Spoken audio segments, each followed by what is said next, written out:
മുഅ്മിനീങ്ങളെ, സഹോദരന്മാരെ, വിശുദ്ധമായ ഖുർആൻ സൂറത്തു ശംസിൽ അല്ലാഹു നമ്മളെ പഠിപ്പിക്കുന്ന വലിയൊരു ആശയം ഞാൻ പങ്കുവെക്കുകയാണ്.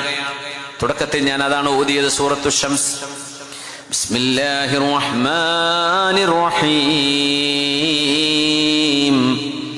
വശംസി വദുഹാഹാ.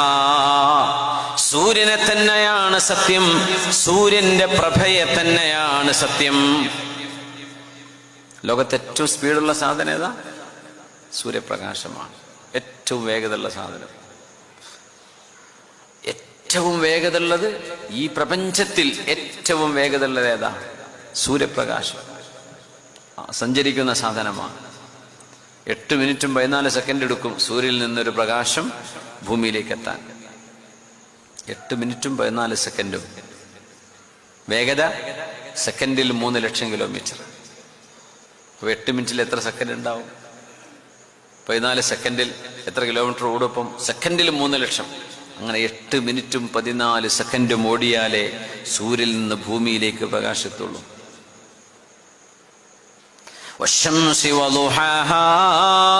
സൂര്യനെ തന്നെയാണ് സത്യം, സൂര്യന്റെ പ്രകാശത്തെ തന്നെയാണ് സത്യം.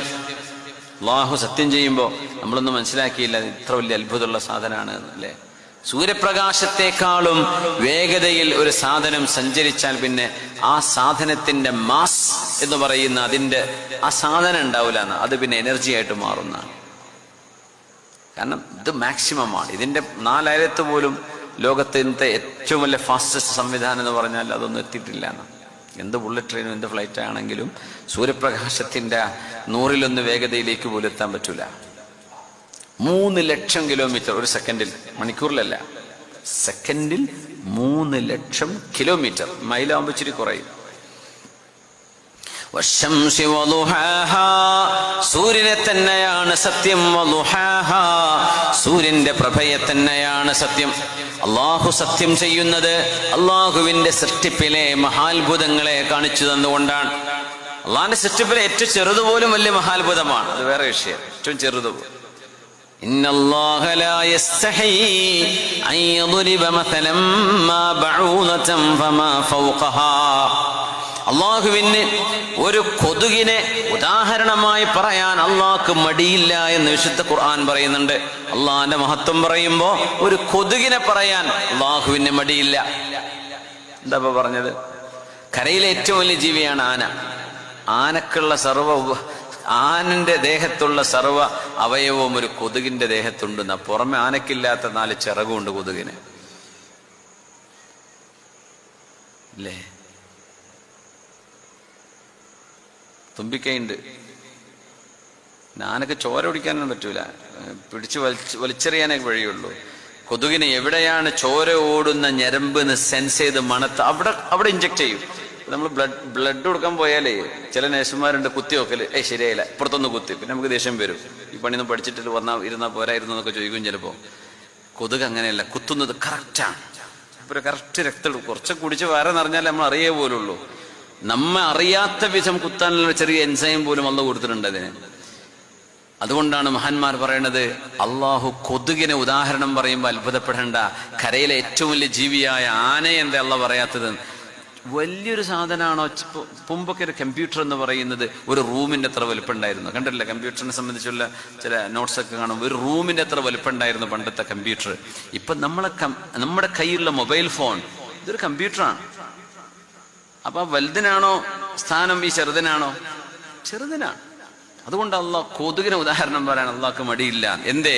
കൊതുകിന്റെ ദേഹത്തുള്ള ബ്രെയിന് കൊടുത്തു, കണ്ണ് കൊടുത്തു, മൂക്ക് കൊടുത്തു, തുമ്പിക്കൈ കൊടുത്തു, കാല് കൊടുത്തു, ചിറകും കൊടുത്തു. ചെറുകൊടലും വൻകൊടലും ഒക്കെ അതിനുണ്ട്. ഇതൊക്കെ ചെറിയ സാധനത്തിനുള്ളിൽ കൊടുത്തില്ലേ അള്ളാഹു? നമ്മളെ കൊണ്ട് കഴിയോ ഇതൊക്കെ? നിങ്ങൾ അടിക്കാൻ പോകുമ്പോൾ കൊതുക് ഓടുന്നുണ്ട്, അടി കൊള്ളുന്ന മൂപ്പർക്ക് ബ്രെയിൻ ഉണ്ട്, നിങ്ങളെ കാണുന്നുണ്ട്, കാഴ്ചയുണ്ട്, സ്മെല്ല് ചെയ്ത് ചില ശരീരങ്ങളിൽ പ്രത്യേകം വന്നിരിക്കും, അവർക്ക് പെട്ടെന്ന് സെൻസ് ചെയ്യും.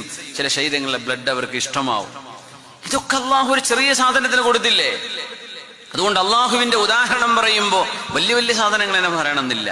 ഏത് ചെറുതും അള്ളാഹുവിന്റെ ഖുദ്റത്തിന്റെ വലിയ വലിയ ഉദാഹരണങ്ങളാണ്. വശംസി വളുഹാഹാ, സൂര്യനെ തന്നെയാണ് സത്യം, സൂര്യന്റെ പ്രഭയെ തന്നെയാണ് സത്യം.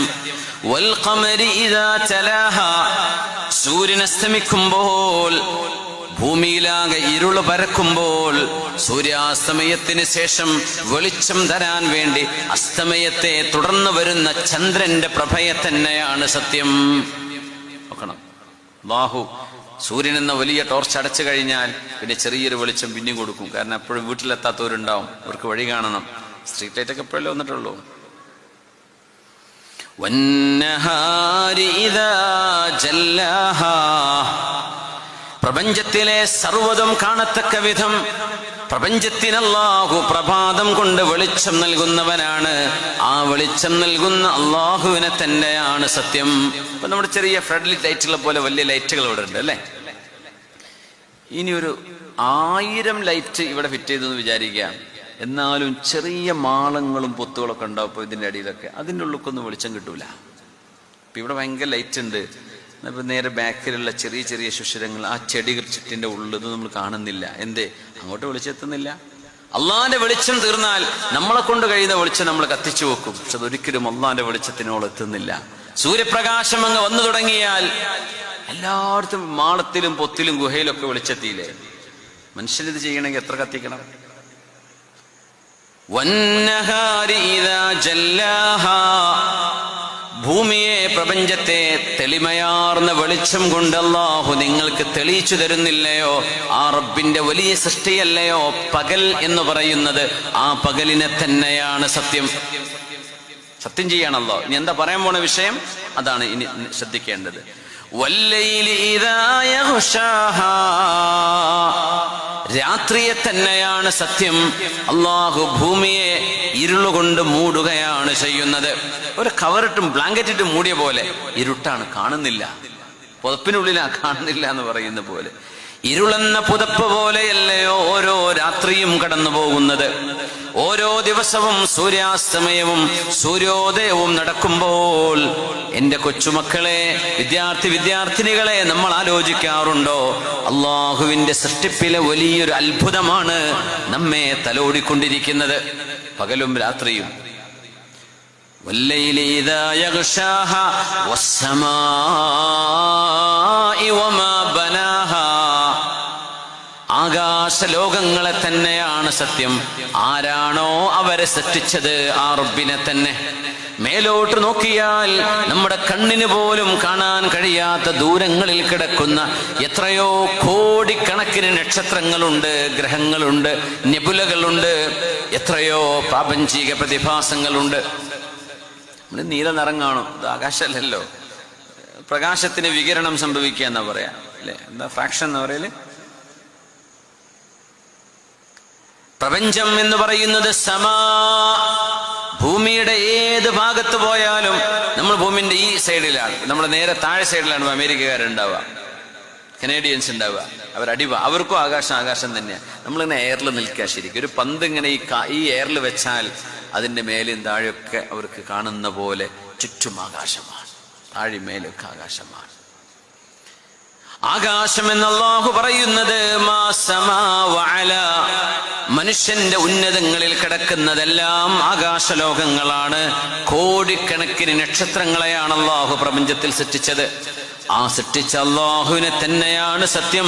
നിങ്ങളുടെ ഭൂമി എന്നത് പ്രപഞ്ചത്തിലെ അല്ലാഹുവിന്റെ ഗ്രഹങ്ങളിലേക്ക് നോക്കിയാൽ വളരെ ചെറിയ ഒരു പൊടിയുടെ അത്രയേ ഉള്ളൂ. അല്ലാഹുവിന്റെ മറ്റു ഗ്രഹങ്ങളെ നോക്കിയാൽ, മറ്റു നക്ഷത്രങ്ങളെ നോക്കിയാൽ നമ്മുടെ ഭൂമി എന്ന് പറയുന്നത് വളരെ ചെറിയ സാധനം. നമ്മളിപ്പോ എയറിലാണ് നിൽക്കുന്നത്, വല്ല ബോധമുണ്ടോ? ഒരു മുട്ട് പോലും കൊടുക്കാതെ ഭൂമി കറങ്ങണത് നമ്മൾ അങ്ങ് ആലോചിച്ചാണ്ടല്ലോ, പെരേന്ന് പുറത്തിറങ്ങൂല. എയറിലായി തിരിയണത് ഈ സാധനം, മുട്ടുകൊടുത്തിട്ടില്ല. ഗ്രാവിറ്റി കൊണ്ട് മാത്രമാണ്, ആകർഷണ ബലം, ഗ്രാവിറ്റി, പുഷ് ആൻഡ് പുൾ. അടുത്തുള്ള ഗ്രഹം ഇങ്ങോട്ട് വലിക്കും, ഭൂമി അതിനിങ്ങോട്ടും വലിക്കും. അപ്പൊ രണ്ടും ഇങ്ങനെ ബാലൻസിൽ നിൽക്കും. ഒന്ന് തള്ളുന്നു, ഒന്ന് വലിക്കുന്നു. ഇത് ചുറ്റും ഉണ്ടാവുമ്പോൾ അതിനിടക്കുള്ളത് ഇങ്ങനെ ബാലൻസിൽ നിൽക്കുകയാണെന്നാണ്. അതുകൊണ്ടാണ് ആകാശലോകങ്ങളെ കാണുന്നില്ലയോ? ബിഗൈരി അമദിൻ തറൗനഹാ, നിങ്ങളുടെ കണ്ണുകൊണ്ട് കാണാൻ കഴിയാത്ത ചില തൂണുകൾ അല്ലാഹു വെച്ചു കൊടുത്തിട്ടുണ്ട്. ആ കണ്ണിന് കാണാൻ പറ്റാത്ത തൂണുകളാണ് ഗുരുത്വാകർഷണ ബലം എന്ന് പറയുന്നത്. ജാദിബിയ, ഗ്രാവിറ്റി. ആകാശലോകങ്ങളെ തന്നെയാണ് സത്യം. വമാ ബനാഹാ, ആ ആകാശലോകങ്ങളിലെ നെബുലകളെയും മീറ്റിയേഴ്സിനെയും നക്ഷത്രങ്ങളെയും ഗ്രഹങ്ങളെയും ഉപഗ്രഹങ്ങളെയും പടച്ച അല്ലാഹുവിനെ തന്നെയാണ് സത്യം. ഇതൊക്കെ വെറുതെ ഉണ്ടായിന്ന് പറയാൻ പറ്റുമോ? വൽഅർള വമാ തുഹാഹാ, ഭൂമിയെ തന്നെയാണ് സത്യം. ആ ഭൂമിയെ ആരാണോ പരന്നതുപോലെ നിങ്ങൾക്ക് സംവിധാനിച്ചത്, ആ റബ്ബിനെ തന്നെയാണ് സത്യം. ഭൂമി പരന്നതായിട്ടാ തോന്നുക, പക്ഷെ സംഗതി ഉരുണ്ടതാണ്. ഉരുണ്ട ഒരു സാധനത്തുമ്പോ എങ്ങനെ അല്ലാഹു വെള്ളമൊക്കെ വെച്ചത് ആലോചിച്ച് നോക്കി. ഒരു ഉരുണ്ട സാധനത്തുമ്പോ വെള്ളം വെച്ചാൽ വെള്ളം താഴേക്ക് വരില്ലേ? രാമന്തളിയിൽ കടലുണ്ടോ? ബീച്ചുണ്ടോ? ഭൂമി ഉരുണ്ടതാ. അപ്പൊ ആ വെള്ളം ഒന്നാകേണ്ട മലക്കം മറിഞ്ഞ് രാമന്തലിയെ മൊത്തം മുക്കിക്കളയുന്നുണ്ടോ? അവിടെ ബീച്ചിലവിടെ എൻഡാവുകയാണത്. പിന്നെ വല്ല ഹൈ ടൈഡും ലോ ടൈഡും വരുമ്പോ വെള്ളത്തിന്റെ ലെവലിൽ